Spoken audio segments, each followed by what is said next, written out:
The poor boy who invented Honda. Today, Honda is one of the most prominent vehicle manufacturers in the world. But this success didn't come within a day or even a decade. It involved years on end of hardships and struggle to develop it into the behemoth that it is today. Well, one thing is for certain, no one could have predicted that a young boy from rural Japan would go on to build one of the most prominent automobile dynasties in the world. Hey guys, welcome back to another video on my channel. Usually when we look at all the established brands, we assume that someone very lucky must have built this. And that's not unlike this story of a boy who, despite all the hardship in his life, built a brand and left an undeniable legacy. This is the story about the boy who invented Honda. So let's get into it. Gihel Honda and Mika gave birth to their eldest son Soichiro on November 17, 1906 in Koyomo Village. A blacksmith, Gil and his wife, Mika, were both talented and trustworthy craftspeople. Even though his parents stressed the importance of discipline, Soichiro was raised in a cheerful environment despite the family's limited resources. Mr. Honda had a freewheeling, exuberant personality, yet his father's rigorous schooling ensured that he disliked nothing more than burdening others, and he was always prompt for his appointments. He took after his father in having the natural manual skill and an interest in mechanics. Soichiro was the youngest of 10 children and grew up during a time of great economic hardship. 5 of his siblings died as children from preventable diseases. At the age of 8, Soichiro was operating his own business in the neighborhood when he heard an unusual rumble that immediately caught his attention. When he followed the noise, he found a large, mysterious machine moving along on 4 wheels. Seeing this vehicle, a Ford Model T, left Soichiro completely enthralled. That automobile made its debut as my first encounter with vehicular traffic. Wow, what an exciting experience. How it could move under its own power baffled me, and why it had driven right by me without a second's hesitation was beyond my comprehension. As fast as I could, I began to pursue it down the road. As Soichiro Honda put it, his interaction with technology from then on would be fundamentally altered by this encounter. He learned how to lubricate bicycle change and dampen the blades of farm technology. Soichiro spent most of his childhood working at his father's bicycle repair shop, because while being fascinated by machines of all kinds, he despised the concept of going to school, and he never got the formal education he so desperately needed. Because of his disinterest in school, one day he cheated to improve his grades. He was eventually caught, however, and as punishment, his father made him spend an entire day kneeling in prayer without eating anything.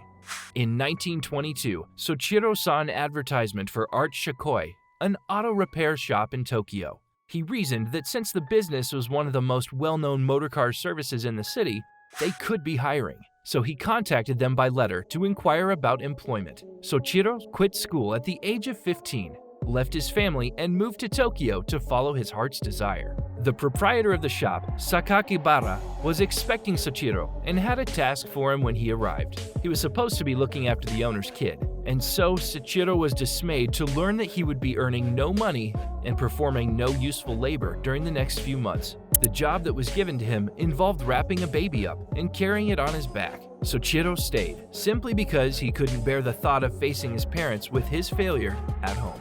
The workplace of the past was very different from the modern workplace. Apprentices were provided with housing and board and a little bit of money, but they did not earn anything real for their work.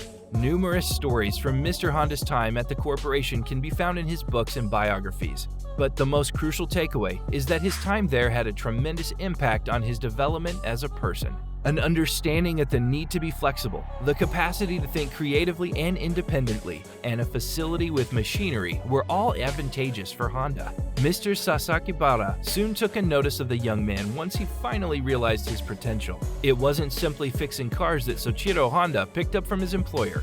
He also picked up on things like customer service and the value of being proud of your technological growth. As an engineer and a businessman, Sakakibara was a perfect teacher. In addition to his knowledge of simple maintenance, he also had a firm grasp on more complex procedures, such as piston production.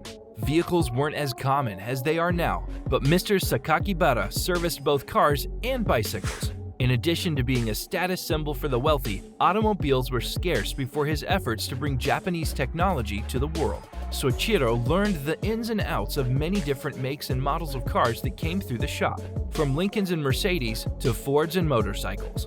He declared his entire life to studying and mastering his trade, and Sakakibara was the one who pushed Honda to get involved in racing. Around the time World War I broke out, the Taisho period saw the birth of motorsports in Japan. Although motorcycle racing was already popular by the 1920s, it quickly gave way to more glamorous spectacles in stock car racing. Not only that, but overseas motorsports were covered in incredible depth in the periodicals devoted to domestic automobiles. For instance, Japanese motorsports enthusiasts knew that the Isle of Man Tourist Trophy was the biggest two-wheel event in the world, and that the greatest car races were the Grand Prix and the Le Mans 24 in Europe, and the Indianapolis 500 in the United States. Naturally, Honda was also aware of this. Sakakibara, along with his younger brother Shinichi, Honda and a few other students founded the company in 1923 and immediately began producing racing cars. The original design was called the Art Daimler, as it repurposed a Daimler engine. The Curtiss came in at number 2. The Honda Collection Hall still has this car, and it's still in running condition. This was an American vehicle built around the frame of a Mitchell, with an engine salvaged from a Curtiss Jenny A1 aircraft. Mr. Honda was eager to provide a hand with the creation of this very unique machine, and he did so by bolstering Sakakibara's confidence in his ability to create replacement parts. With Shinichi behind the wheel and Soichiro Honda as his engineer, the Curtiss made its racing debut in the 5th Japan Automotive Competition on November 23, 1924, and it won by a wide margin.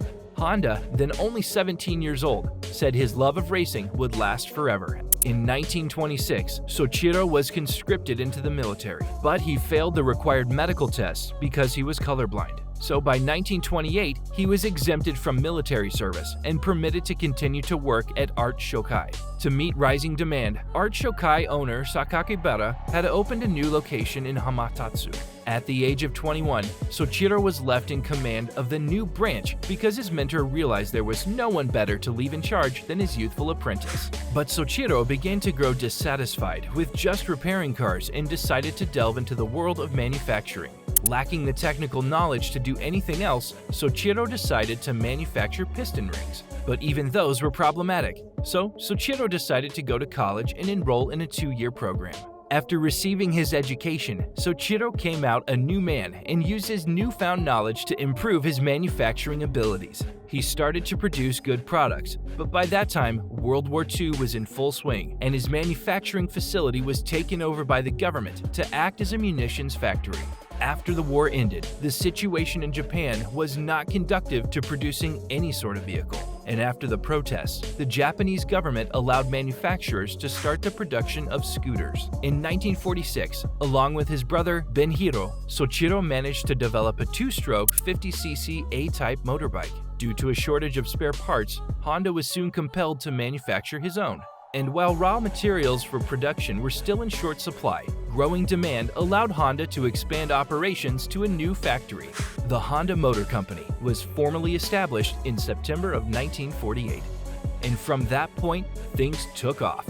So the foundations of a great company were set, and Honda would go on to face many challenges, but his resolve and hard work allowed him to circumvent every one of these and build the company that we see today. So that's it for the video. I really hope you enjoyed it. Please don't forget to subscribe to our channel and hit the bell icon to remain up to date about all the future videos. See you next time.